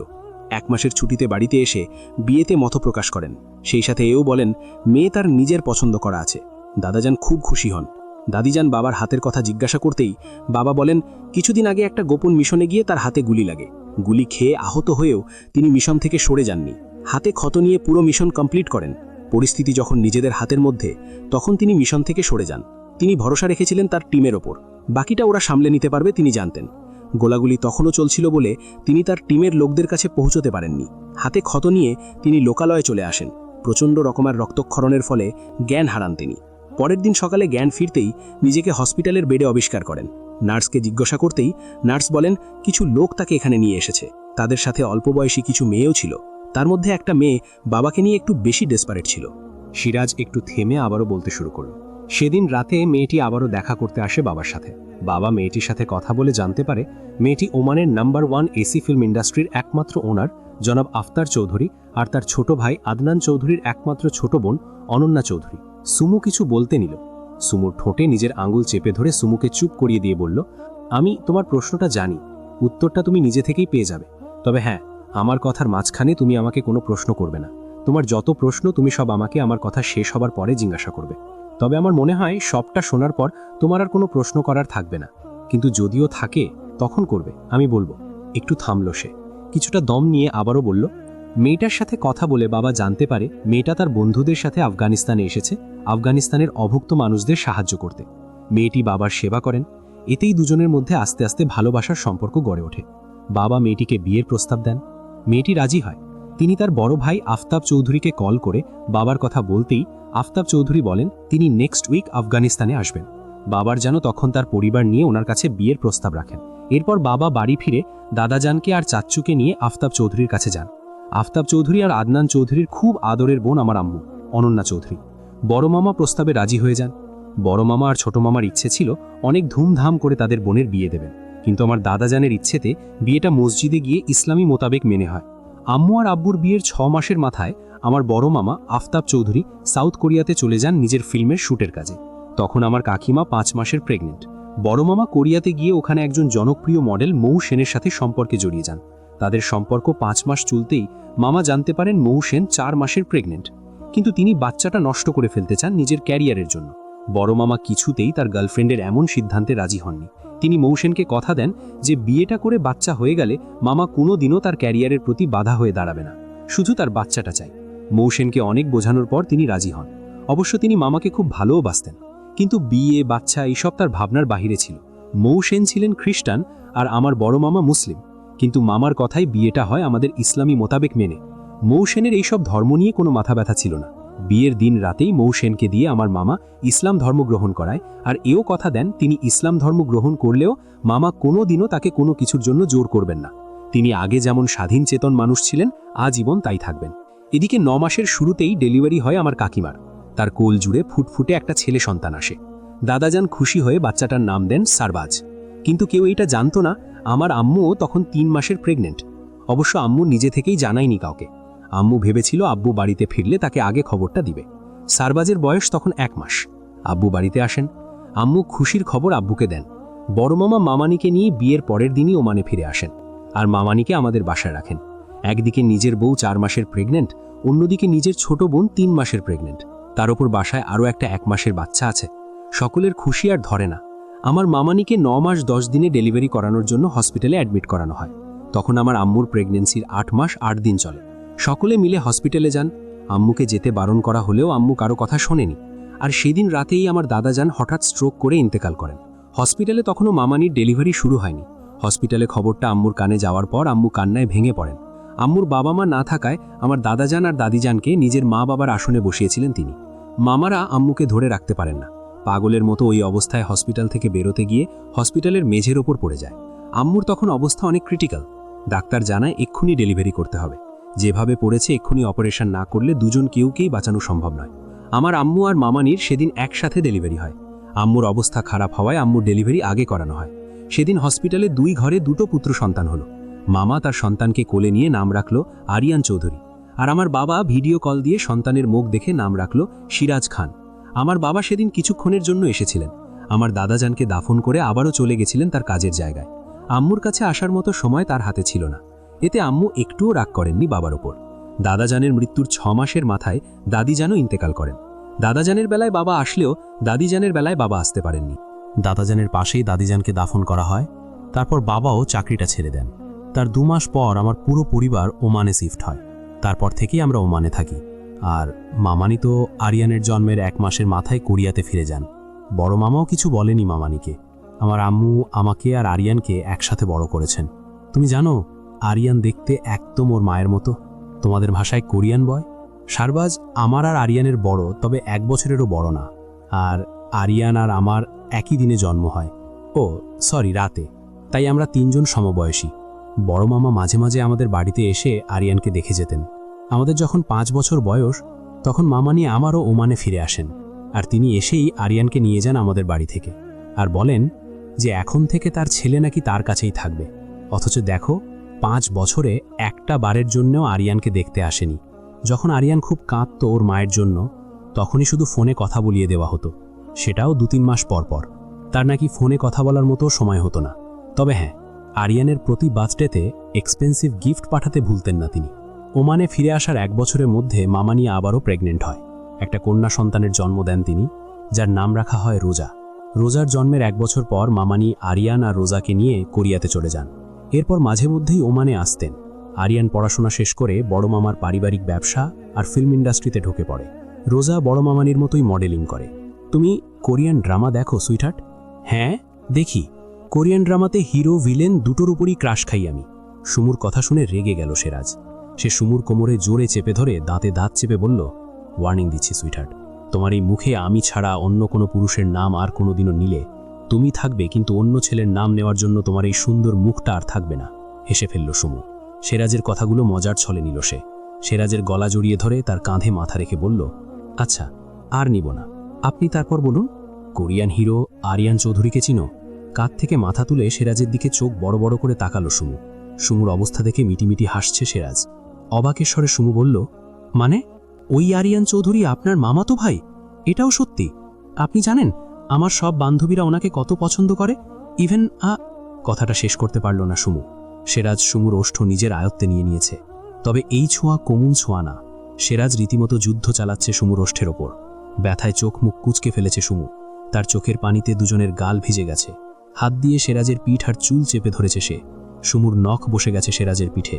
তবুও সুমুর ঠোঁট থেকে সরে আসলো না সেরাজ, বরং সুমু এমনভাবে চেপে ধরাতে আরও উৎসাহ পেল সে। হঠাৎ সেরাজ মুখের মধ্যে নোনতা অনুভব করল, তবুও ছাড়ল না সুমুকে। ব্যথা আর সহ্য করতে না পেরে মৃদুস্বরে আর্তনাদ করল সুমু। এতেই হুঁশে ফিরল সেরাজ।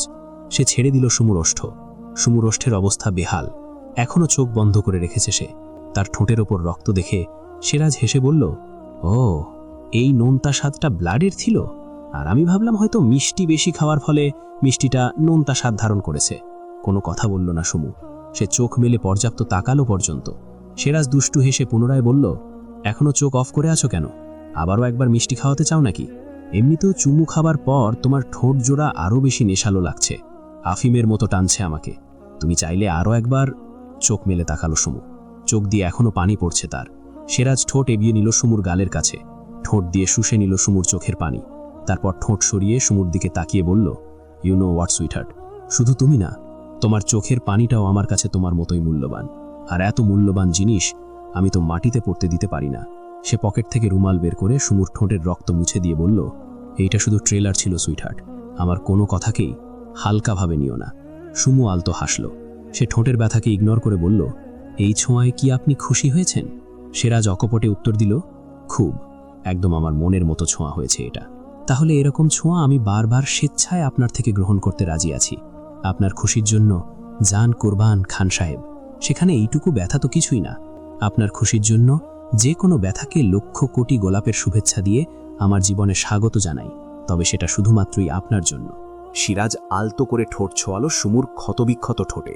সুমু পুনরায় বলল, সে যদি আপনার মামাতো ভাই হয়ে থাকে তাহলে ওর কল আপনি বারবার কেটে দিচ্ছেন কেন?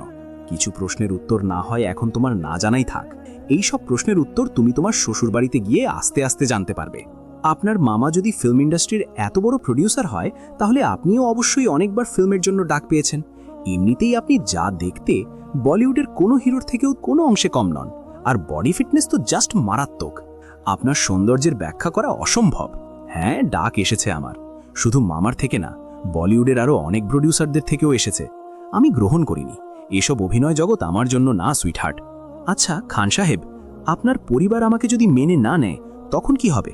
সুমুর প্রশ্ন শুনে সিরাজ হেসে বলল, এসআরকের একটা গানে একটা লাইন আছে সুইটহার্ট, আর সেটা কি তুমি জানো? কি? হো না হো সব রাজি, দিল রাজি তো রব রাজি সুইটহার্ট। সমু আলতো হাসল। বেড থেকে ফোনটা হাতে নিয়ে একে একে তাকে সবার পিক দেখালো সিরাজ। হঠাৎ রুমের দরজায় টোকা পড়তেই উঠে দাঁড়ালো দুজনে। কথা বলতে বলতে কখন যে সন্ধ্যা হয়ে গেছে খেয়াল করেনি তারা। আজ রাতে পিকনিকের প্ল্যান করা হয়েছে। সিরাজ গিয়ে রুমের দরজা খুলে দিল। সুমু ড্রেসিং টেবিলের সামনে গিয়ে ঠোঁটে লিপস্টিক পরে নিল, তবে তার ঠোঁট ফুলে বেহাল অবস্থা। সিরাজ তার বন্ধুদের সাথে বাহিরে চলে গেল। সামিয়া আর নাজমিন সুমুর রুমে এসে বেডের উপর উঠে বসল পিকনিকের প্ল্যান করার জন্য। ওমান, বুরাইমি শহর। ফিল্ম ইন্ডাস্ট্রির নাম্বার 1 প্রডিউসার আফতাব চৌধুরী তার ছেলে পার্মানেন্টলি তার কাছে ফিরে আসার উপলক্ষে আজ তার নিজ ম্যানশনে গ্র্যান্ড পার্টির অর্গানাইজ করেছেন। চৌধুরী ম্যানশনে আজ মানুষে ভরপুর। অবশ্য এমন পার্টি আফতাব চৌধুরী মাঝে মধ্যেই দিয়ে থাকেন, তবে আজকেরটা বিশেষ। অসংখ্য প্রেস মিডিয়ার ভিড় হয়েছে আজ। আরিয়ান চৌধুরীকে পার্টিতে উপস্থিত কেউ সরাসরি কখনো দেখেননি। 8 বছর বয়সে মৌসেনের সাথে কোরিয়ার মাটিতে পা রাখার পর খুব একটা ওমানে আসেনি আরিয়ান। রোজা বেশিরভাগ সময় ওমানেই থাকত। সে ওমানে নিজের বাবার ফিল্ম ইন্ডাস্ট্রিতে মডেল হিসাবে কাজ করে। খুব বেশি প্রয়োজন পড়লে মা ভাইয়ের সাথে দেখা করতে কোরিয়াতে যেত। ওমানে নিজের বাবার বাসা ছেড়ে অলওয়েজ শাহবাজ খানের বাসায় থাকে সে। সিরাজকে অসম্ভব ভালোবাসে মেয়েটা, কিন্তু রোজার গায়ে পড়া স্বভাব একদম পছন্দ করে না সিরাজ। রোজা দেখতে অসম্ভব সুন্দরী, গায়ের রং দুধে আলতা, রিবন্ডিং করা চুলগুলোতে ব্রাউন কালার করে পিঠ পর্যন্ত কেটে ছোট করে রাখা। অলওয়েজ ওয়েস্টার্ন পরে অভ্যস্ত সে। শাহবাজ চৌধুরী রোজার এমন খোলামেলা স্বভাবে একদম পছন্দ করেন না। বউয়ের ভাইয়ের মেয়ে বলে কিছু বলতে পারেন না তিনি। সিরাজের সাথে অনেকবার বিয়ের কথা উঠলেও ছেলের কানে এই কথা যাবার আগেই শাহবাজ খান তার স্ত্রী অনন্যা খাতুনকে বারণ করে দিয়েছেন। অনন্যা খাতুন চান রোজা তার বড় ছেলের বউ হোক। তার ধারণা বিয়ের পর হয়তো রোজার শ্বশুর শাশুড়ির সামনে আর এমন খোলামেলা পোশাকে ঘুরবে না। ড্রয়িং রুমের পার্টির সকলে উপস্থিত। অনন্যা খাতুনও এসেছে, তার সেই ছোট্ট ছেলে রিয়াজও এসেছে। আর কেউ আসেনি তার সাথে। শাহবাজ খান এসব পছন্দ করেন না বলে তাকে বারবার বলেও পার্টিতে আনতে পারেননি অনন্যা খাতুন। আরিয়ান এখনও পার্টিতে এসে উপস্থিত হয়নি। সে ভিআইপি মানুষ, আর ভিআইপিরা অলওয়েজ সবার শেষে এন্ট্রি নেয়। পার্টির সকলে তার অপেক্ষায় বসে আছে। ওমানে ভিড়ে অনেকবার সিরাজের সাথে কন্ট্রাক্ট করার চেষ্টা করেছে আরিয়ান। ইভেন সারবাজ আরবাজকেও পর্যন্ত কল করেছে। ওদের সাথে কথা হলেও সিরাজের সাথে এখন পর্যন্ত কথা হয়নি তার। সিরাজের এমন ইগনোর আরিয়ানের রাগ বাড়িয়ে দিলেও নিজেকে যথেষ্ট শান্ত রেখেছে সে। ড্রেসিং টেবিলের সামনে দাঁড়িয়ে নিজেকে দেখছে আরিয়ান। পরনে ব্ল্যাক ব্লেজার, ফর্সা শরীরে ব্ল্যাক কালারটা আরও উজ্জ্বলতা বাড়িয়ে দিয়েছে। বাঁ হাতে ব্ল্যাক রোলেক্স ঘড়ি, চুলগুলো জেল দিয়ে সেট করে রাখা, তবুও কপালের উপর কিছু চুল ফেলে রেখেছে। ডান পাশের ভ্রুতে রূপার চিকন রিং পরা, ডান হাতে রূপার ব্রেসলেট পরা, গলায় রূপার মোটা চেন, বাঁ হাতের প্রতিটি আঙুলে ব্ল্যাক রিং পরা, ডান হাতের তর্জনী, মধ্যমা আর অনামিকা আঙুলে একই ডিজাইনের রিং পরা। আপাতত মুডটা বিগড়ে থাকলেও মুডটাকে ফ্রেশ ঠান্ডা রাখার ট্রাই করছে সে। আরিয়ানের ফোনটা তখন থেকে বেজেই চলেছে। স্ক্রিনের ওপর অ্যানা নাম কি ভেসে উঠছে বারবার, কিন্তু সেদিকে কোনো ভ্রুক্ষেপ নেই আরিয়ানের। এমন হাজারো সুন্দরী মেয়ে তার জন্য পাগল। সোশ্যাল মিডিয়াতে তাকে নিয়ে সকলে গসিপ করে। প্লেবয় নামে সকলের কাছে আরও বেশি পরিচিত সে। তবুও মেয়েরা তার জন্য পাগল। আরিয়ানের কাছে মেয়ে মানুষ টাইম পাস আর একটা রাতের বেড পার্টনার মাত্র। রোজ রাতে নিউ নিউ মেয়ে তার বেড পার্টনার হয়। এক জিনিস দুবার টেস্ট করে না সে। আজ পর্যন্ত এক মেয়ে নিয়ে দুবার বেডেও যায়নি। মেয়েরাও তার সাথে একটা রাত কাটানোর জন্য মরিয়া হয়ে থাকে। কোনো মেয়ে আরিয়ানকে খুশি করতে পারলে আরিয়ানও সেই মেয়েকে খুশি করে দেয়। মেয়েটার প্রাপ্য দামের থেকে 4 গুণ বেশি দাম দেয়। কোরিয়াতে অলওয়েজ রাতটা তার বারে, হোটেলে, নিজের বাংলো বাড়িতে মেয়েদের সাথে কাটে। আরিয়ানের ভাষ্য মতে পৃথিবীর সবথেকে বড় নেশা মেয়ে নেশা, আর নেশা করতে আরিয়ান চৌধুরী সবথেকে বেশি ভালোবাসে। ফিল্ম ইন্ডাস্ট্রির অনেক পপুলার হিরোইনদের সাথে প্রেমের সম্পর্কেও জড়িয়েছে সে। তবে কোনো মেয়ের সাথে 1 মাসের বেশি রিলেশনে থাকার রেকর্ড নেই আরিয়ানের। সোশ্যাল মিডিয়াতে সে একজন কমন পার্সন, সকলের গসিপ করার জন্য। তাকে নিয়ে প্রতিদিন নতুন নিউজ সোশ্যাল মিডিয়াতে রোজ ভাইরাল হয়। বেড পার্টনার হিসেবেও বেস্টটাই চুজ করে সে। তার বেড পার্টনার হতে হলে মেয়েটাকে ভার্জিন হতে হবে, সুন্দরী হতে হবে, লজ্জা থাকতে হবে। কিন্তু আরিয়ানের সামনে মেয়েরা আসলেই লজ্জা শরম ভুলে গিয়ে নির্লজ্জের মতো আচরণ শুরু করে।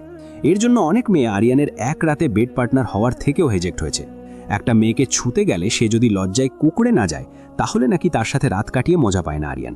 সবকিছু মেয়েটার ইচ্ছেতেই হবে, তবে যখন কিছু করতে যাবে তখন মেয়েটার রিয়াকশন থাকবে এমন যে তার সাথে জোর করে সবকিছু করা হচ্ছে, আর তাই সে পালাতে চাইছে। এতেই নাকি আরিয়ান খুশি হয়। শরীরে অন্যরকম এনার্জি পায় সে। মেয়ের হাতে বড় নখ থাকা যাবে না, কারণ নিজের শরীরে কোনো স্পট পছন্দ করে না আরিয়ান। অন্যের ব্যবহার করা জিনিস আরিয়ান চৌধুরী তার সীমানার মধ্যেও আসতে দেয় না। তার ভাষ্যমতে যেখানে সে নিজের ইউজ করা কোনো মেয়েকে একটা রাতের বেশি বেডে নেয় না, সেখানে অন্যের ইউজ করা কোনো মেয়েকে তো আরিয়ান নিজের বাড়ির সার্ভেন্টের কাজও দিবে না। শুধু একটা মানুষের সবকিছুর ওপর আরিয়ান চৌধুরীর এক আকাশ সমপরিমাণ লোভ। সেই কাঙ্ক্ষিত ব্যক্তিটির যে কোনো জিনিসের প্রতি এই লোভটা তার ছোটবেলা থেকেই জন্মেছে। না দিতে চাইলে জোর করে মিথ্যে কান্না কেঁদে হলেও সেই জিনিসটা নিজের করে ছেড়েছে, আর যেটা নিতে পারেনি সেটা নিজ হাতে ধ্বংস করেছে। ভাবনা থেকে বেরিয়ে আরিয়ান ফোনটা হাতে নিয়ে রিসিভ করতেই অপর পাশ থেকে এনা বলল, what happened babes, why don't you pick up my call? Aryan কিছুটা রাগী স্বরে বলল, Ena, why are you disturb me? I am very busy now, please don't call now, I will call you later, bye. এনাকে আর কিছু বলার সুযোগ না দিয়ে কলটা কেটে দিয়ে ফোনটা পকেটে পুরে রুম ছেড়ে বেরিয়ে গেল আরিয়ান। রাতের আকাশে চাঁদটা থালার মতো উঠেছে। চারপাশটা পরিষ্কার দেখা যাচ্ছে। রাহিনরা সমুদ্রের পাড়ে মাদুর বিছিয়েছে। মাদুরের ওপর নানান রকমের রান্নার সরঞ্জাম রেখেছে। গাছের টুকরো দিয়ে ঘরের চালের মতো শেপ দিয়ে আগুন জ্বালানো হয়েছে। সুমু সামিয়াদের সাথে বসে আছে। সিরাজ অন্য সাইডে হাতে গ্রিন টি নিয়ে বিষণ্ণ মনে আগুনের শিখার দিকে তাকিয়ে কিছু একটা ভাবছে। আইয়ুব আর রাহিন বারবিকিউ বানাতে ব্যস্ত। অমিত, নিহাল, সারবাজ, আরবাজ, রিয়াদরা সকলে মিলে ব্যাডমিন্টন খেলায় ব্যস্ত। স্যান্ডিও আছে ওদের সাথে। সুমু অনেকক্ষণ ধরেই খেয়াল করছে সিরাজকে। সে সামিয়াদের কিছু না বলে কাঁথার মাঝেই ওদের থেকে সরে সিরাজের পাশে এসে বসল। সিরাজ সুমুর উপস্থিতি টের পায়নি এখনো। সুমু আলতো হাতে সিরাজের কাঁধে হাত রাখল। সিরাজ আগুনের দিক থেকে চোখ সরিয়ে সুমুর দিকে তাকালো। সুমু ঘন ঘন চোখের পল্লব নাড়ল। সে প্রশ্নবোধক দৃষ্টিতে তাকিয়ে রইল তার খান সাহেবের দিকে। সিরাজ আলতো হেসে আবারও আগুনের দিক থেকে চোখ সরিয়ে চায়ের কাপে ছোট্ট একটা চুমুক বসালো। হঠাৎ সারবাজ সিরাজকে ডাক দিল ব্যাডমিন্টন খেলার জন্য। সিরাজ বারণ করে দিতেই সুমু সিরাজের হাত ধরল। সে তার হাত থেকে চায়ের কাপটা নিচে রেখে তাকে নিয়ে উঠে দাঁড়ালো। দুজনে এগিয়ে গেল সারবাজের কাছে। সারবাজ আর নিহাল তাদের দুজনের র্যাকেট সুমু আর সিরাজের হাতে দিয়ে দিল। শীতের রাতে কুয়াশা উড়িয়ে দুজন ভালোবাসার মানুষ ব্যাডমিন্টন খেলায় মেতে উঠল। সারবাজ ওখানে দাঁড়িয়ে এই ভিডিও শ্যুট করে সুন্দর একটা গান অ্যাড করে হোয়াটসঅ্যাপে সিরাজকে সেন্ড করে দিল। ব্যাডমিন্টন খেলা শেষ, এদিকে বারবিকিউ রেডি। টমেটো কেচান দিয়ে তৃপ্তি করে সকলে বারবিকিউ খেলো। ছোট্ট পিকনিক শেষে সকলে আবারও ব্যাডমিন্টন খেলায় ব্যস্ত হলো। রাহিন আর সামিয়া খেলার সময় সারবাজ ওদের ভিডিও ক্লিপ নিল। কিন্তু বিপত্তি বাঁধল আইয়ুব আর নাজমিনের বেলায়। আইয়ুব কর্ক নাজমিনের গায়ে ছুঁড়েছে। নাজমিন রাগের চোটে র্যাকেট নিয়ে ছুটছে আইয়ুবের পিছনে। সারবাজ ওদের দৌড়দৌড়ির ভিডিও ক্লিপ নিল। সুমুরাজ আটকাচ্ছেন না নাজমিনকে। সকলে মিলে ওদের কাণ্ড দেখে হাসছে। দৌড়াতে দৌড়াতে হাঁপিয়ে উঠেছে নাজমিন। সে ধপাস করে বালির ওপর বসে পড়ল। আইয়ুব দৌড়ে এসে নাজমিনের পাশে বসে নাজমিনের কাঁধে মাথা রেখে জোরে নিঃশ্বাস ছাড়ল। নাজমিন রাগী লুক নিয়ে আইয়ুবের দিকে তাকিয়ে সরে বসল। অমনি আইয়ুব ধপাস করে বালির উপর পড়ে গেল। আইয়ুব কিছু বলতে যাবে তার আগেই নাজমিন উঠে চলে গেল। ওদের খুনসুটি শেষ হতেই রাহিনরা রিসোর্টে ফিরে যাওয়ার জন্য সবকিছু গুছিয়ে গাড়ির ডিকিতে তুলে নিল। এক একে সকলে গাড়িতে উঠে পড়ল। সুমু গাড়িতে উঠতে যেতেই সিরাজ বাধা দিল। সে রাহিনদের উদ্দেশ্যে বলল, তোরা যা, আমরা একটু পরে আসছি। রাহিন সম্মতি জানিয়ে গাড়ি স্টার্ট দিল। একটা গাড়ি সিরাজদের জন্য পড়ে রইল। ওরা চলে যেতেই সিরাজ সুমুর হাত ধরে সমুদ্রের পাড়ে গিয়ে বসল।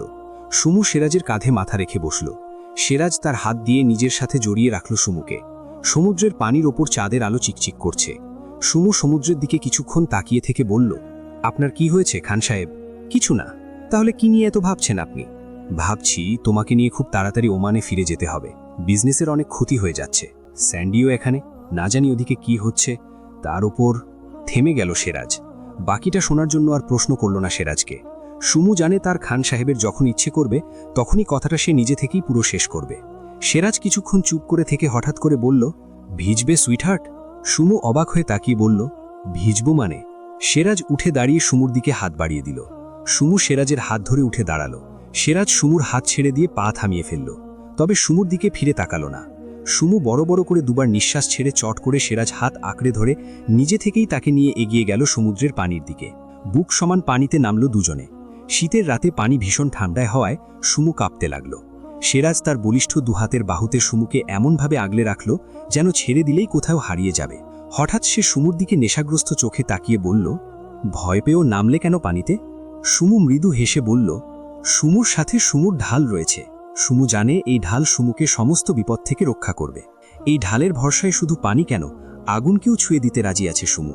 সিরাজ খান নামক এই ঢাল যেমন সুমুকে আগুনে পুড়তে দেবে না, তেমনই পানিতেও ডুবে যেতে দেবে না। এইটুকু বিশ্বাস তো চোখ বন্ধ করে সুমু এই সিরাজ খান নামক ঢালটার প্রতি রাখে। সিরাজ মুচকি হেসে সুমুর ব্যথা জড়িত ওষ্ঠ নিজের দখলে নিল। সুমু চুপচাপ সিরাজের পিঠ আঁকড়ে ধরে তার ভালোবাসার ছোঁয়া অনুভব করতে লাগল। পার্টি পুরো জমে উঠেছে চৌধুরী ম্যানশনে। সকলে বিয়ার ওয়াইনের গ্লাস হাতে নিয়ে ড্যান্স করছে। সব ধরনের অ্যালকোহল পার্টিতে অ্যারেঞ্জ করে রাখা হয়েছে। আরিয়ানের পার্টিতে এন্ট্রি নেওয়ার সময় পুরো স্পটলাইট তার ওপর ছিল। প্রেস মিডিয়া এসে ঘিরে ধরেছিল তাকে। আরিয়ানের বডিগার্ডরা সবটা সামলে নিয়েছে। ওমান শহরের অনেক বড় বড় হিরো হিরোইন প্রডিউসাররা উপস্থিত আছে আজ এই পার্টিতে। অনন্যা খাতুন আগে থেকেই এইসব কিছুতে অভ্যস্ত, তাই তার বেশি একটা সমস্যা হচ্ছে না পার্টি অ্যাটেন্ড করতে। ড্রয়িং রুমের এক সাইডে বারের মতো করে সব রকমের অ্যালকোহল রাখা হয়েছে। সেখানে দুজন ওয়েটার দাঁড়িয়ে আছে। আরিয়ান চৌধুরী হাতে ওয়াইনের গ্লাস নিয়ে বসে বসে ওয়াইন খেয়েই যাচ্ছে। যখনই গ্লাস ফাঁকা করে রাখছে, আবারও ওয়েটার গ্লাসে ওয়াইন ঢেলে দিচ্ছে। দূর থেকে একটা মেয়ে বারবার আরিয়ানের দিকে তাকাচ্ছে। আরিয়ান বিষয়টা লক্ষ্য করলেও তেমন একটা পাত্তা দেয়নি। হঠাৎ মেয়েটি হাতে ওয়াইনের গ্লাস নিয়ে এগিয়ে এলো আরিয়ানের দিকে। আরিয়ানের গার্ডরা আটকালো মেয়েটিকে। আরিয়ান হাত দিয়ে ইশারা করতেই সরে গেল গার্ড দুজন।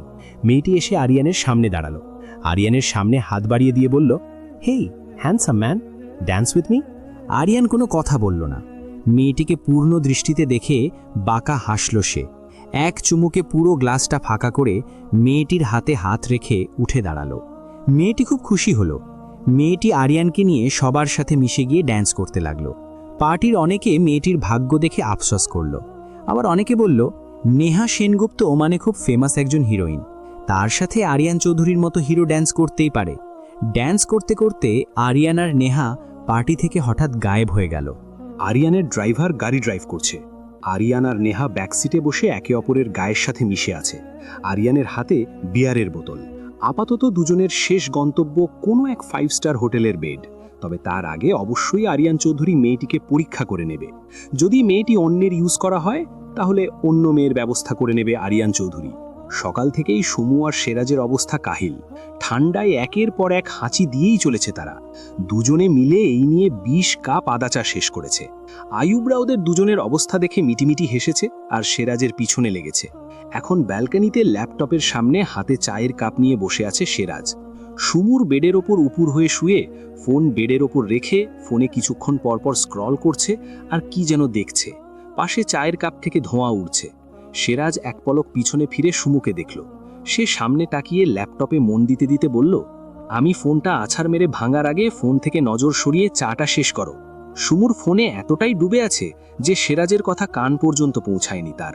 সেরাজ আবারও পিছন ফিরে তাকালো তার দিকে। ফোনের দিকে তাকিয়ে মিটিমিটি হাসছে সুমু। সুমুর হাসি দেখে ভ্রু কুঁচকে ফেলল সেরাজ।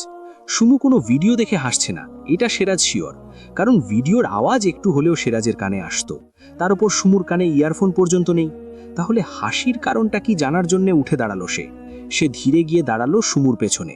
সুমু এখনো খেয়াল করেনি সেরাজকে।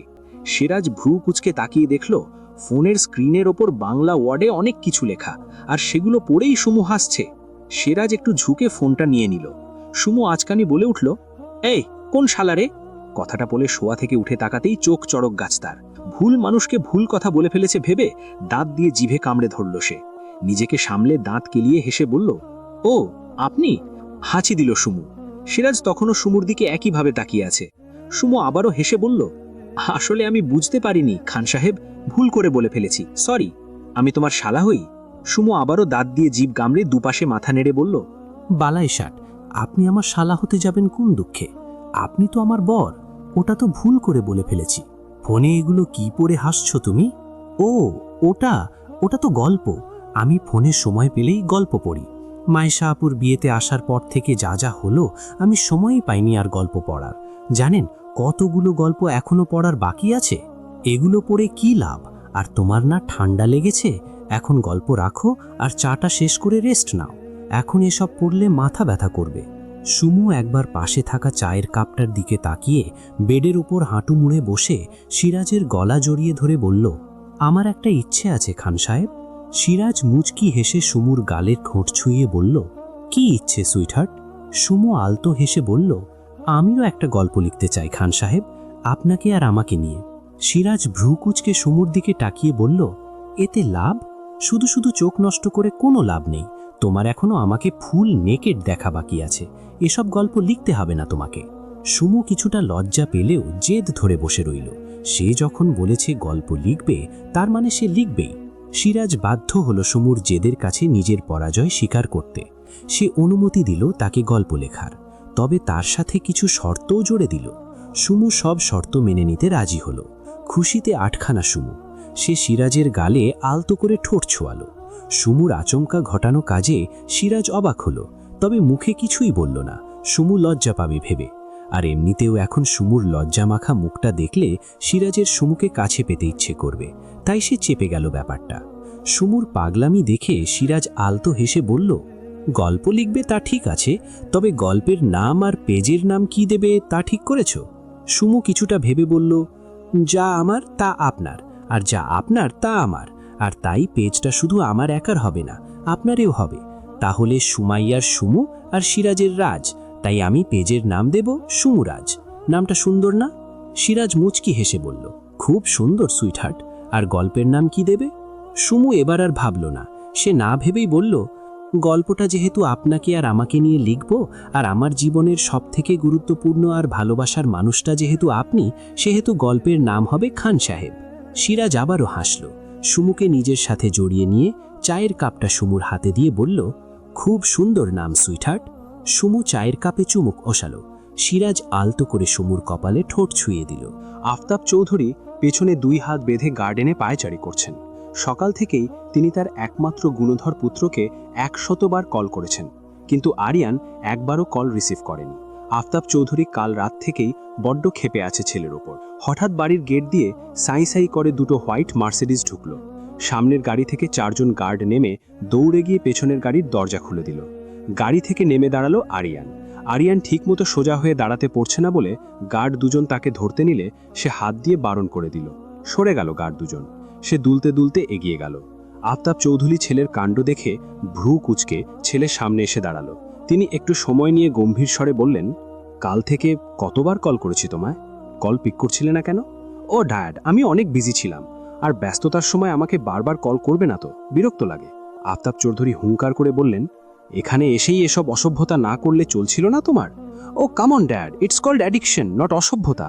তুমি কি কোনোদিনও শুধরাবে না Aryan? Dad dad dad, my sweet dad. শুধরাবো তো, তবে তার আগে বলো তো আমার ভেতর ভালোটা কি? আফতাব চৌধুরী কিছু বলার আগেই আরিয়ান আবারও বলল, খুঁজে পাবে না তো ভালোটা, কারণ আমার ভেতর ভালো কিছুই নেই। আর তুমি নিজেই বলো ড্যাড, এত খারাপকে ভালো বানানোর মতো এত সময় কই আমার হাতে, তাই আমি ঠিক করেছি আমি এমনই থাকব। অন্তত কালকের রাতটা নিজেকে সামলে রাখতে পারতে। হঠাৎ করেই পার্টি থেকে গায়েব হয়ে গেলে। কাল রাতের পার্টিটা তো তোমার জন্যই অর্গানাইজ করেছিলাম, আর তুমি কি না। ও ড্যাড প্লিজ, আমি এখন অনেক টায়ার্ড, আমাকে রুমে যেতে দাও। কথাগুলো বলে আরিয়ান দুলতে দুলতে বাড়ির ভেতরে চলে গেল। দুজন গার্ড বাড়ির বাহিরে রইল, আর দুজন আরিয়ানের পিছু পিছু গেল।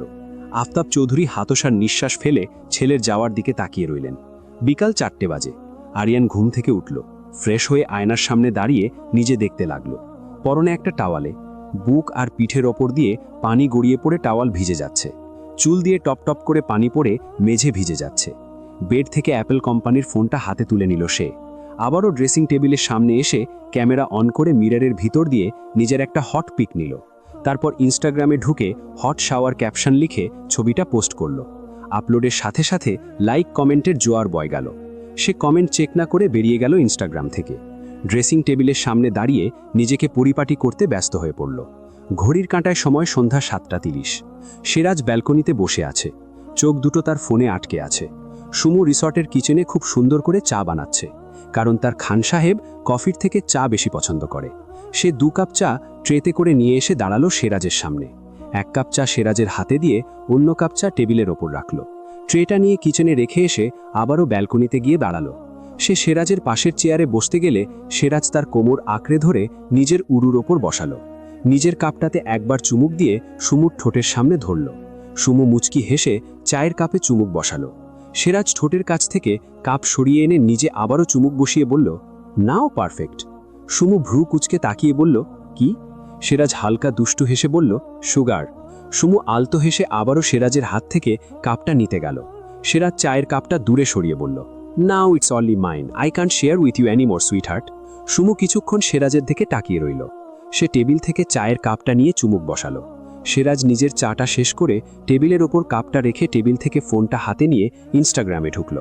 ইনস্টাগ্রামে ঢুকতেই আরিয়ানের পিকটা সামনে এলো সিরাজ। সুমু আরিয়ানের পিকটা দেখে একটা দুষ্টু বুদ্ধি আঁটল মাথায়। তার চা কেড়ে নেওয়া শোধ নেওয়ার জন্য সে বলল, so beautiful, so elegant, just looking like a hot. দেখছেন খান সাহেব, আরিয়ান চৌধুরী কতটা হট?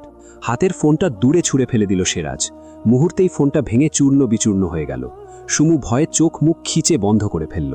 সিরাজ এখনও তাকায়নি সুমুর দিকে। সে উঠে দাঁড়িয়ে সুমুকে টানতে টানতে রুমে নিয়ে এলো। বেডের ওপর সুমুকে ফেলে কাবার্ড থেকে 2টো ওড়না বের করে আনলো। সুমু মনে মনে শিওর হলো আজ তার শেষ দিন। সে ভয়ে চোখ বন্ধ করে কালেমা পাঠ করছে। সিরাজ সুমুর 2 হাত বেডের সাথে বাঁধল। আচমকায় কিছু একটা শব্দ পেয়ে সুমু এক চোখ খুলে তাকালো।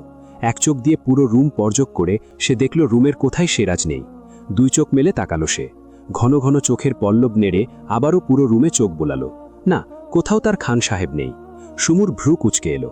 সে বিড়বিড়িয়ে বলল, আমাকে এভাবে বেঁধে রেখে কোথায় গেল খান সাহেব? আমাকে বেঁধে পিটানোর জন্য কি মোটা বড় লাঠি আনতে গেল? সুমুর কথার মাঝেই ওয়াশরুম থেকে পানি পড়ার শব্দ ভেসে এলো। সুমু বুঝতে পারল না এখানে কি হতে চলেছে। সে আবারও বিড়বিড়িয়ে বলল, আজব তো, এই খান সাহেব করছেনটা কি?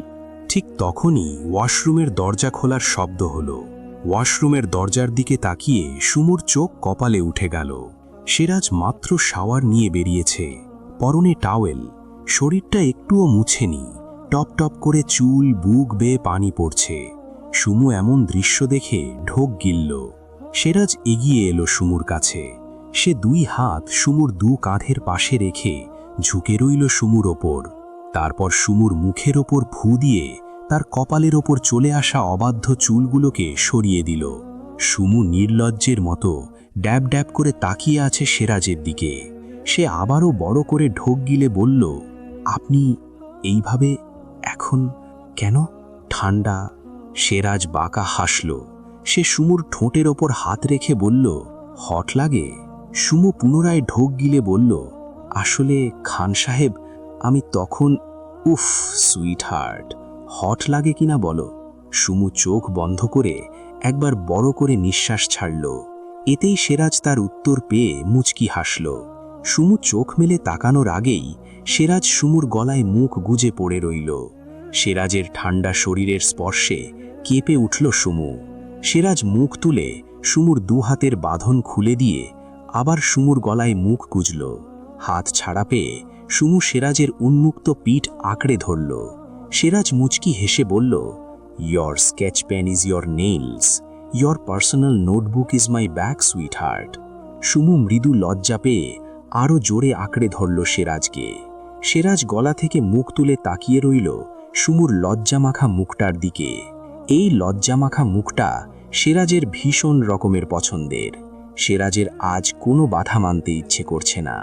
তার এই মুহূর্তে ডুবে যেতে ইচ্ছে করছে সুমুর মাঝে। আজ ফিরে যাবে। একে একে সকলের লাগেজ গাড়িতে তুলে দেওয়া হয়েছে। সকলে নাস্তা করেই 10টার ভেতরেই বেরিয়ে পড়বে। একটু লেট করেই বেরোনোর প্ল্যানিং করেছে সকলে। সুমু সকাল সকাল ফোনে টাইপিং নিয়ে বসেছে। আপাতত ফুল রেডি সে। এখন শুধু তার একটাই কাজ, গল্প লেখা। সেরাজ ড্রেসিং টেবিলের সামনে দাঁড়িয়ে নিজেকে পরিপাটি করছে। হাতে ঘড়িটা পরে ড্রেসিং টেবিলের ওপর থেকে দি ম্যান পারফিউমটা তুলে নিয়ে ইউজ করে লাগেজে ঢুকিয়ে রাখল। পুরো রুম পারফিউমের ঘ্রাণে ম ম করছে। সুমু ফোনটা রেখে সেরাজের পেছনে এসে দাঁড়ালো। সেরাজ এক হাত দিয়ে সুমুর কোমর জড়িয়ে ধরে নিজের পাশে এনে সুমুকে নিজের সাথে মিশিয়ে নিল।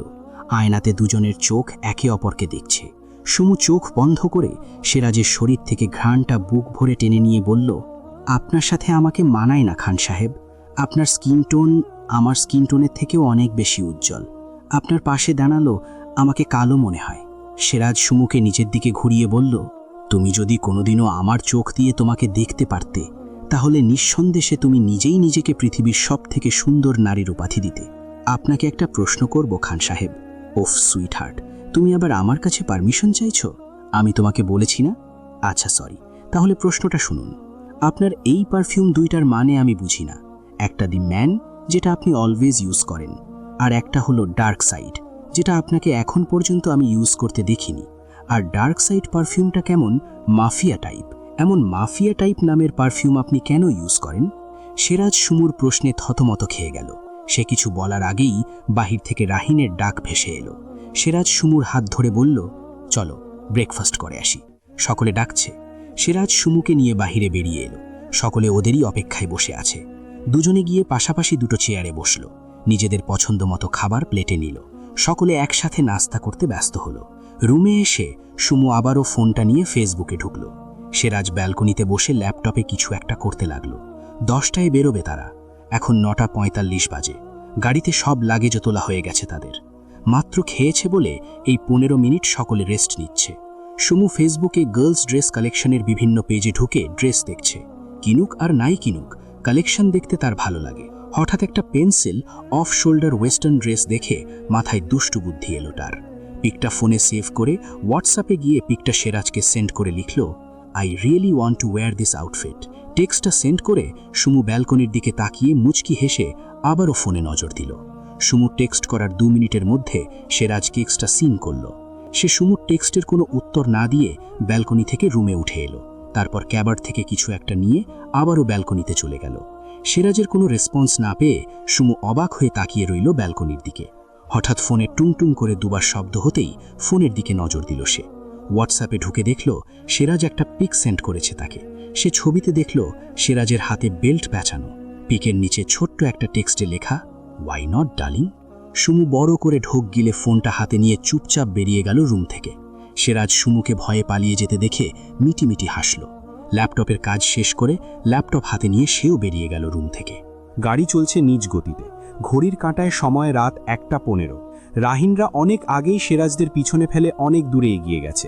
সেরাজ গাড়ির স্পিড নর্মাল মুডে রেখেছে। বাসায় তাড়াতাড়ি ফিরে যাবার তাড়া নেই তার মধ্যে। সুমু গাড়ির জানালা দিয়ে রাতের শহর দেখছে। সোডিয়ামের আলোতে পুরো রাস্তা আলোকিত। রাতের শহর সুমুর সবসময় পছন্দ। 2-1টা গাড়ি সাঁই করে সুমুদের গাড়ির পাশ কেটে চলে যাচ্ছে। সেরাজ খুব দক্ষ হাতে ড্রাইভিং করতে করতে বলল, তুমি একটু ঘুমিয়ে নিতে পারতে সুইটহার্ট। বাহির থেকে চোখ সরিয়ে সেরাজের দিকে তাকালো সুমু। একদম পিওর জেন্টলম্যান তার খান সাহেব। এই মানুষটা এখন তার জীবন সঙ্গী, আজও তার বিশ্বাস হয় না। সুমুকে ওভাবে তাকিয়ে থাকতে দেখে সেরাজ দুষ্টু হেসে বলল, আমার এখন একটা কাজ করতে খুব ইচ্ছে করছে সুইটহার্ট। সুমু 2 হাত দিয়ে মুখ চেপে ধরে বলল, রাস্তাঘাটে এসব করতে মন চায় আপনার? আপনি দেখছেন না এখন আমরা রাস্তায় আছি, আশপাশ দিয়ে কত গাড়ি যাচ্ছে, এর মধ্যেও আপনার এই সব মন চায়? লোকে দেখলে কি ভাববে? তাহলে চলো যাই। কোথায়? যেখানে কেউ দেখতে পাবে না সেখানে। আপনি কি বিয়ের আগে থেকেই এমন অসভ্য ছিলেন, নাকি বিয়ের পরে হয়েছেন? দুটো দুষ্টু কথা বললাম বলে তুমি আমাকে অসভ্য উপাধি দিলে? আর কাজে করলে তুমি আমাকে আর কি কি উপাধি দিতে, God knows. By the way, এই সেরাজ খানের জীবনে একটি মেয়েই প্রেম, ভালোবাসা আর বউ হিসাবে এসেছে, আর সেই মেয়েটা তুমি। আর অসভ্যতামি আমি শুধু আমার সেই বউয়ের সাথেই করি। তাই বলে রাস্তায় ঠোঁট থেকে হাতটা সরাও, আমি এখন তোমাকে চুমু খাবো না।